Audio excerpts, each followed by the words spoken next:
உத்திராடம் நட்சத்திரக்காரங்க பார்த்திங்கன்னா குறிப்பாக அந்த 1ஆம் பாதத்துக்கு பார்த்திங்கன்னா அவ்வளோ அதிர்ஷ்டம் இருக்குது. அதிர்ஷ்டத்தை அள்ளி வழங்கக்கூடிய நட்சத்திரம் தான் உத்திராடம் 1ஆம் பாதம். அதே 2-3 பாதங்கள்லாம் பார்த்திங்கன்னா இந்த காலகட்டத்தில் ஏண்டா வாழ்கிறோன்ற மாதிரி இருக்கும். ஏன்னா அந்த மாதிரி விஷயம். ஸோ உங்களுக்கு என்னென்னாக்கா பலனே இல்லை, நேராக போங்க, கடையில் ஒரு மொட்டையை போடுங்க, வந்துடுங்க, அவ்வளோதான். அப்படி இல்லையா ஏதாவது ஒரு கோயிலில் போய், குலதெய்வ கோயில் ஏதோ ஒரு கோயிலில் போய் ஒரு மொட்டையை போட்டுட்டு வந்துடுங்க. ஏன்னா இந்த காலகட்டம் வந்து அந்த அளவுக்கு சிறப்பான காலகட்டம் உங்களுக்கும் சொல்ல முடியாது. ஏன்னா நீங்களே போய் வழியே போய் எங்கேயாவது சிக்குவீங்க. சும்மா இருந்தால் கூட வா போகலாம் அப்படின்னு சொல்லி கூப்பிட்டு போய் உங்களை வந்து மொட்டை அடித்து அனுப்பிச்சுடுவாங்க. ஸோ அந்த மாதிரியான பிரச்சனைகள் சிக்கக்கூடிய ஒரு காலகட்டமாக இருக்குது. குறிப்பாக இந்த காலகட்டத்தில் நீங்கள் வழிபாடு செய்யணுன்னா எந்த செய்யலைன்னா இந்த காலகட்டத்தில் நீங்கள் என்னென்ன சித்தர் சமாதிகள் அந்த மாதிரி எங்கேயோ போகணுன்னு நினைப்பீங்க. ஆனால் தடை தாமதங்கள் பிரச்சனைகள் வந்து கொண்டே இருக்கும். குறிப்பாக இந்த காலத்தில் நீங்கள் கிரிவல பாதையெல்லாம் போகணுன்னு நினைக்கும் போதே போக முடியாது. அந்த அளவுக்கு பிரச்சனைகள் அழுத்தம் வந்து ஏற்படும். ஸோ உங்கள் வாழ்க்கையில் என்னென்னாக்கா எதிர்பார்க்காத திடீர் நிகழ்வுகள் எல்லாமே இருக்கும். அந்த அளவுக்கு நல்ல விஷயங்கள் நடக்குமானால் கொஞ்சமாக தான் நடக்கும். ஸோ அதனால் இந்த மாதத்தை கொஞ்சம் எப்படி கடந்து போகிறது தான் யோசிக்கணும். ஸோ பெட்டர் நீங்கள் சும்மா இருக்கிறதே, நீங்கள் வந்து உங்களுக்கு வடிவேல் காமியில் போய் சும்மா இருக்கிறதே எவ்வளோ பெரிய விஷயம் அப்படின்ற மாதிரி சும்மா இருக்கிறதே உங்களுக்கு ஒரு பரிகாரம் தான். அதனால் தயவுசெய்து 2, 3, 4 பாதமெல்லாம் தயவுசெய்து சும்மாவே இருங்க. நீங்கள் சும்மா இருக்கிறதுனால ஒன்றும் கெட்டு போயிடாது, உங்களுக்கு நல்லது. நீங்கள் எதாவது செய்ய போய் அதுவே பிரச்சனையாகி தேவையில்லாத இருக்குது, சும்மா இருக்குது பெஸ்ட்டு. நீங்கள் சும்மாவே இருங்க. நன்றி, வணக்கம். அனைவருக்கும் வணக்கம். நான் உங்கள் மோசஸ், உளவியல் ஜோதிடர், வாஸ்து கன்சல்டன்ட், சென்னையிலேருந்து. என் உயிரான ஈசனை முன்னிறுத்தி எவனார்களாலே அவன் தான் வணங்கி இந்த ஆவணி மாத பலன் இதை நம்ம பார்க்க போகிறோம். ஏன்னா இந்த ஆவணி மாதம் பார்த்தீங்கன்னு வச்சுக்கிங்களேன், காலபுருஷ தத்துவத்துக்கு 5ஆம் அதிபதியான சூரிய பகவான் தன் வீட்டிலேயே ஆட்சி பெறுவார். ஸோ அப்போ ஆட்சி பெறும்போது என்னென்னாக்கா இந்த பூர்வ புண்ணியம் என்பது இயற்கையாகவே இந்த காலகட்டத்தில் ரொம்ப செழிப்பாக இருக்கும், வளமாக இருக்கும் அப்படின்னு சொல்லுவாங்க. ஏன்னா நம்ம பூர்வ புண்ணியம் அப்படின்னோடனே உடனே நம்ம வந்து சொந்த ஊருக்கு தான் நினைப்போம். அப்படி கிடையாது. நமக்குள்ளேயும் ஒரு பூர்வ புண்ணியம் இருக்குது, நம்ம உடம்புக்குள்ளேயும் ஒரு பூர்வ புண்ணியம் தன்மைகள் இருக்குது. ஸோ அந்த தன்மை இந்த காலகட்டத்தில் பார்த்திங்கன்னா மிக செழிப்பாக இருக்கும். அதனால தான் பெரும்பாலும் பார்த்திங்கன்னா இந்த காலகட்டத்தில் நிறைய சுப நிகழ்வு பண்ணுவாங்க. திருமணம் பண்ணுவாங்க, நிறைய பார்த்திங்கன்னா ஆடி மாதம் முன்னாடி எல்லா திருவிழாக்களாக அப்படியே இருக்கும். ஆவணி மாதம் பார்த்திங்கன்னா நிறைய சுப நிகழ்வுகள் பண்ணுவாங்க. ஏன்னா இந்த காலகட்டத்தில் சூரியனோட தன்மை நல்லா இருக்கும் போது, ஆத்மகாரகன் இல்லையா சூரியன். ஸோ அப்போ ஆத்ம பலம் வந்து இயற்கையாகவே எல்லாருக்கிட்டையும் பெருகி இருக்கும் இந்த காலகட்டத்தில். அதுவும் இந்த காலம் இன்னொன்றாக்கா இந்த வருஷம் பார்த்திங்கன்னு வச்சுக்கோங்க, கேது பகவானும் 5ஆம் இடத்துல இருக்கார். ஸோ அப்போ என்னென்னாக்கா கேது வந்து என்னென்னாக்கா ஞானக்காரகன். ஏன்னா பொதுவாக பார்த்திங்கன்னா அந்த சூரியன் வந்தால் பார்த்திங்கன்னா நம்ம ஆத்மகாரகன் சொல்கிறோம் இல்லையா. ஏன்னா அந்த ஆத்மகாரகன் எந்த ராசியில் வலுவாக இருக்கோ இல்லை பலமாக இருக்கோ அந்த ஜாதகர் பார்த்திங்கன்னா மிகுந்த உச்சத்தில் இருப்பார். ஏன்னா பார்த்திங்கன்னு வச்சுக்கலாம், ஏன்னா ஆத்ம பலம் தான் தேவை. அதுக்காக தான் ஆன்மீகத்தை நம்ம நாடுறோமே. ஏன்னா இன்றைக்கி நிறைய பேர் ஆன்மீகத்தை எதுக்கு போகிறோன்னே தெரில.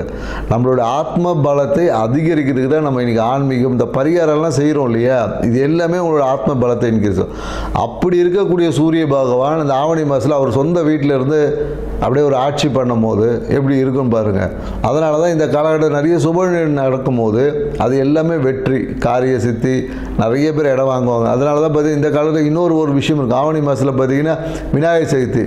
இந்த காலத்துலேருந்து அந்த விழா கோலங்கள் எல்லாமே தொடங்கும். அது வரையும் பார்த்திங்கன்னா ஒரு இந்த மந்தமாக போயிட்டு இருந்தது.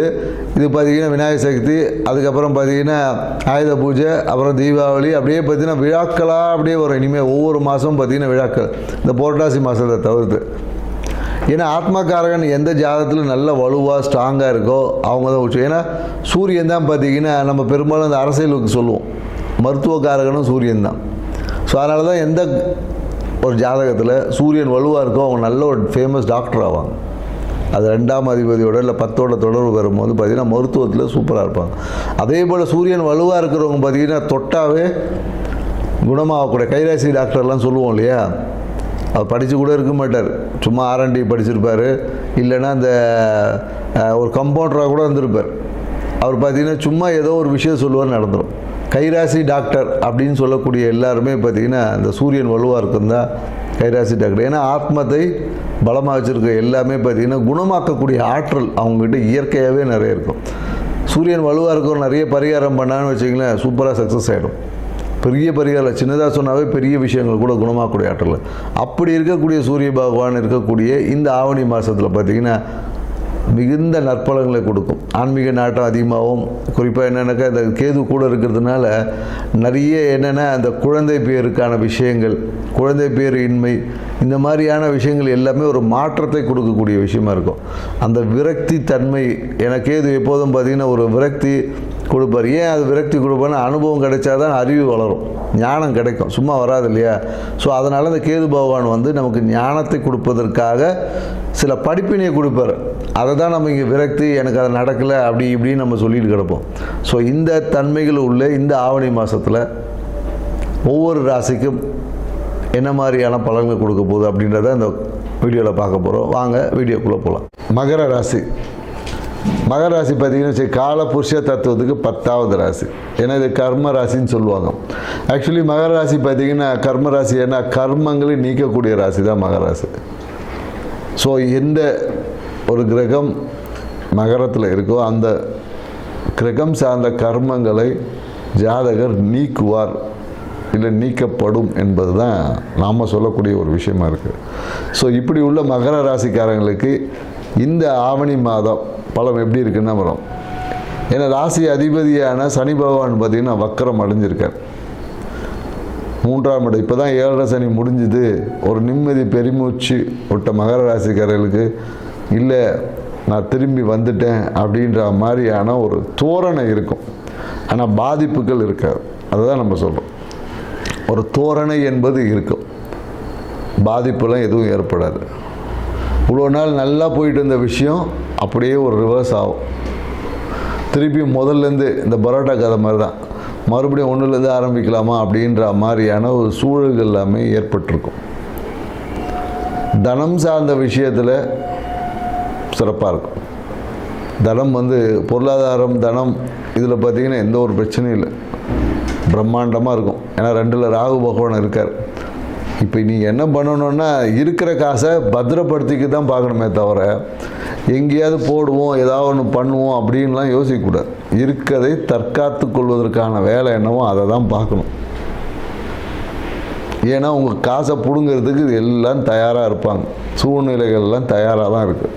ஸோ அதனால் உங்களுடைய தனத்தை இந்த காலகட்டத்தில் தற்காத்து கொள்ளுங்கள்.